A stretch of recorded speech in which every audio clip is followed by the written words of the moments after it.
Common European Framework of Reference for Languages, CEFR. The Common European Framework of Reference for Languages, CEFR, is an international standard for describing language ability. It provides the set of 6 reference levels, A1 through C2, to evaluate a person's language proficiency in any language.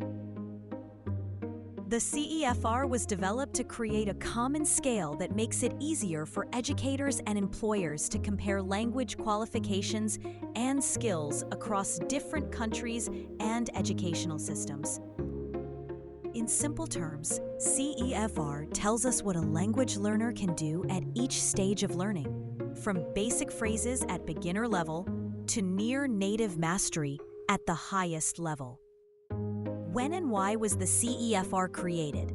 The CEFR was initiated by the Council of Europe in the late 1980s as part of an effort to promote language learning and better communication across a more integrated Europe. At an intergovernmental symposium in 1991, European experts identified the need for a common framework to improve the mutual recognition of language qualifications and to help teachers and institutions coordinate their efforts. Multiple decades of research in language education paved the way for the CEFR. For example, as early as the 1970s, the Council of Europe had developed the notion of a threshold level, a defined functional language level for everyday needs, and had begun using can-do descriptors to define what learners can actually accomplish in a language. These early milestones formed the conceptual backbone of what would become the CEFR's level system. Who was behind its creation? The CEFR was a collaborative project spearheaded by the Council of Europe, a pan-European organization dedicated to cultural and educational cooperation, with input from experts across various countries. A project group on language learning, called Language Learning for European Citizenship, worked on it between 1986 and 1989. Renowned linguists and educators, including John Trim, Daniel Costi, and Brian North, among others, contributed to writing and scaling the proficiency descriptors. In other words, if everyone uses the same reference levels, a student or job seeker can easily communicate their language ability, say B2 in French or A2 in Italian, and have it understood in any other European country. Key milestones since introduction. After years of development and pilot testing, the first complete version of the CEFR was officially published in 2001. In November 2001, the European Union's Council issued a resolution recommending that all national education systems use the CEFR to establish comparable standards for language ability. Following this endorsement, the CEFR quickly gained traction. Over the next 2 decades, it became widely adopted, not just in Europe, but globally. In fact, the framework has been translated into over 40 languages and is used worldwide as a benchmark in curriculum design, pedagogy, and language assessment. Countries far beyond Europe have adapted the CEFR for their own contexts. For example, Japan, Vietnam, Thailand, Malaysia, Mexico, and Canada have developed localized versions of the CEFR to guide their language teaching standards. The CEFR has also evolved to stay up to date with changing needs. A major update came with the CEFR companion volume, published in its final form in 2020. This companion volume expanded the original CEFR by adding new descriptors for skills that had become more prominent in the 21st century. For instance, it introduced scales for mediation, facilitating understanding between people, such as summarizing or translating in conversation, and online interaction, and it even included descriptors for sign language competence. The 2020 companion volume exemplifies how the CEFR is a living framework, responding to new academic insights and societal changes in how we use language. How is the CEFR structured? At its heart, the CEFR is built around 6 proficiency levels arranged in 3 broad bands, A, B, and C. The A levels correspond to basic user, beginner ability, B levels to independent user, intermediate ability, and C levels to proficient user, advanced ability. The levels are often referenced by their codes A1, A2, B1, B2, C1, C2, and each level has a descriptive name as well. For example, A1 is sometimes called Breakthrough, B2 Vantage, and C2 Mastery. These levels are defined by specific descriptors, commonly phrased as can-do statements, which describe what a learner can understand and do in the target language at that stage. Importantly, the CEFR's descriptors were created to be language neutral. They don't mention particular languages or cultures, which means they can be applied to any language in the world. This universality is one of the reasons the CEFR is so powerful. It establishes a common reference no matter if you're learning English, Spanish, French, German, or even non-European languages. Below is an overview of the 6 CEFR levels and what they represent in terms of real-world language ability. A1, Breakthrough, Beginner. At A1, a learner can understand and use very basic everyday expressions and phrases aimed at satisfying concrete needs.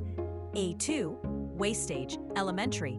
At A2, a learner can understand sentences and common expressions related to areas of immediate relevance.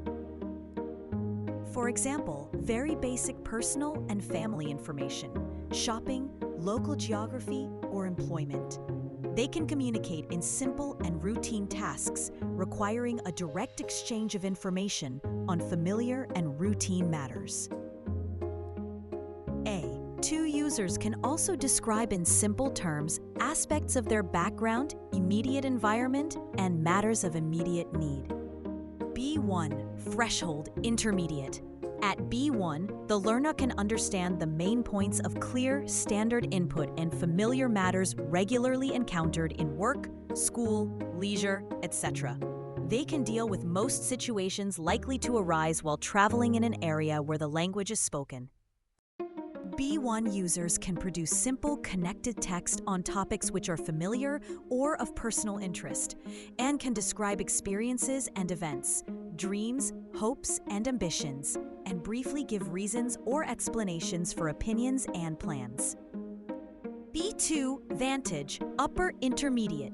At B2, a learner can understand the main ideas of complex text on both concrete and abstract topics, including technical discussions in their field of specialization. They can interact with a degree of fluency and spontaneity that makes regular interaction with native speakers quite possible without strain for either party. B2 users can produce clear, detailed text on a wide range of subjects and explain a viewpoint on a topical issue, giving the advantages and disadvantages of various options.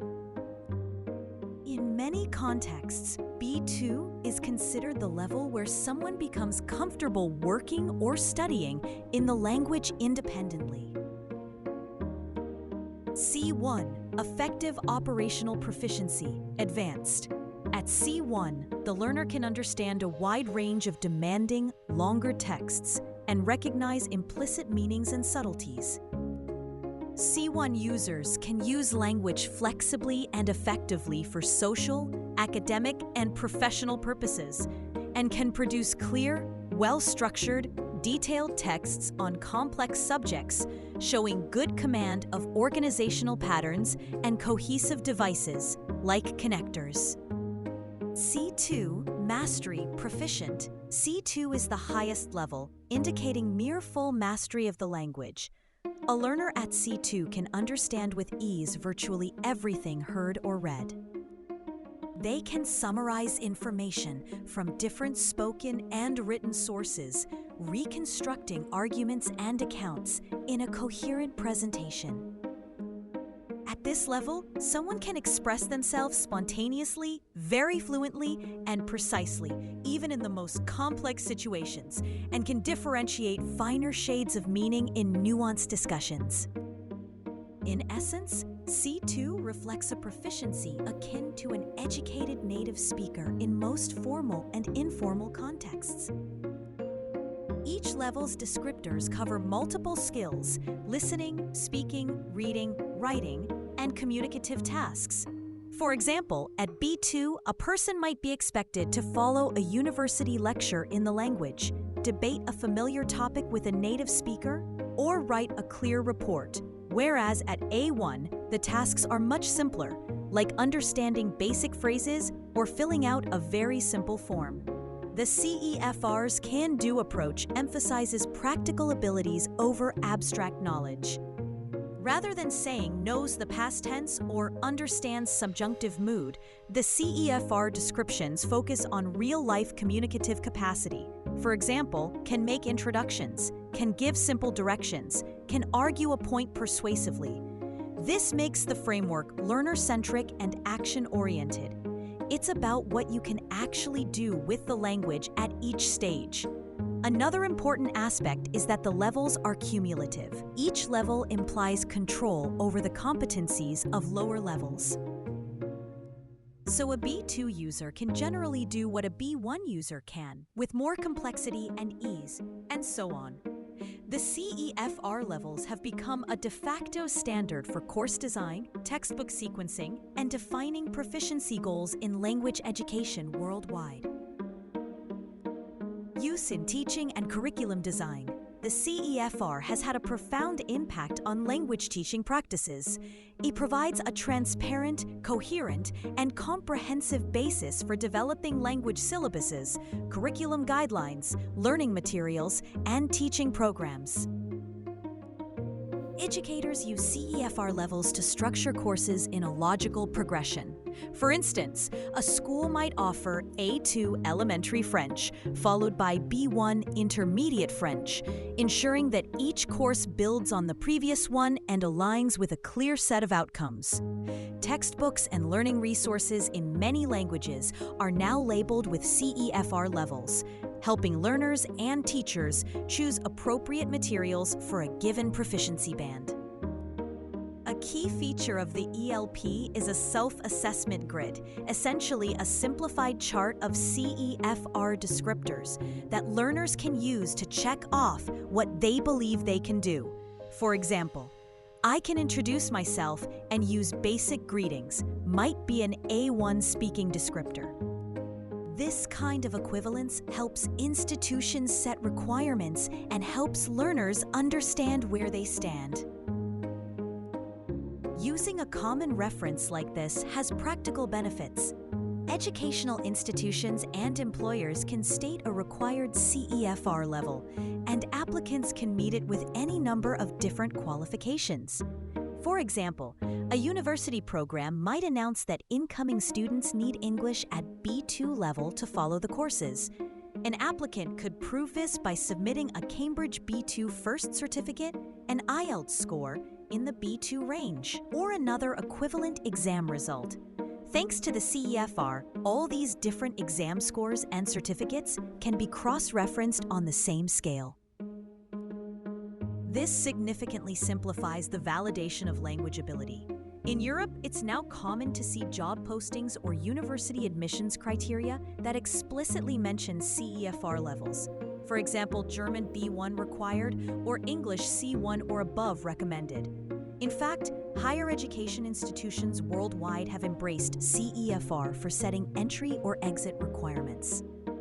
The CEFR provides a neutral yardstick that bridges different exams and education systems, ensuring that there is a shared understanding of what proficient in Spanish or intermediate in English actually means in practice.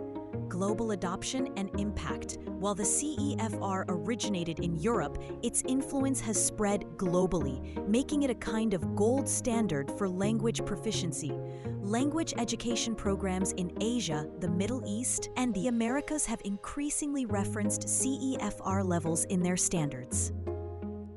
The CEFR's emphasis on real-world communicative ability has also influenced teaching philosophies. It reinforced the move toward communicative language teaching and task-based learning, focusing on practical language use over rote memorization of grammar rules. In summary, the CEFR has transformed how languages are taught, learned, and evaluated by providing a clear, common framework.